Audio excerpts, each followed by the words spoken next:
दोस्तों, आज की कहानी राजा भोज और गंगू तेली की है।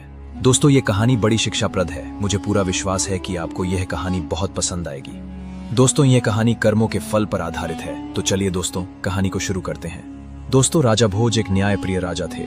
वह अपनी प्रजा को पुत्र जैसा स्नेह करते थे। उनके दरबार में अनेक विद्वान लोग रहते थे। राजा चापलूस और चाटुकार लोगों से हमेशा दूर रहते थे।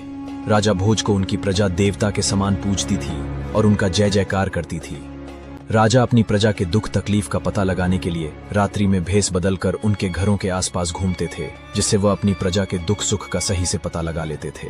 एक दिन रात्रि के समय राजा भोज एक गरीब ब्राह्मण की झोपड़ी के पास से गुजर रहे थे। तभी उनकी नजर एक गरीब ब्राह्मण और ब्राह्मणी पर पड़ी। ब्राह्मण की झोपड़ी में एक छोटा सा दीपक जल रहा था। वह ब्राह्मण अपनी पत्नी से कह रहा था कि अब मैं बहुत बूढ़ा और कमजोर हो गया हूँ। मेरे शरीर में अब इतनी शक्ति नहीं है कि मैं अपने यजमान के घर पहुंचकर पूजा पाठ करा सकूं, और मेरा कोई पुत्र भी नहीं है जो मुझे कमाकर खिला सके। अब तो मेरे पास केवल एक ही रास्ता है कि मैं राजा भोज के दरबार में जाऊं। गरीब ब्राह्मणी ने कहा, ठीक है स्वामी, कहते हैं कि राजा भोज बड़े दयालु हैं, वह हमारी मदद जरूर करेंगे। दूसरे दिन सुबह होते ही वह ब्राह्मण राजा भोज के दरबार में पहुंच गया।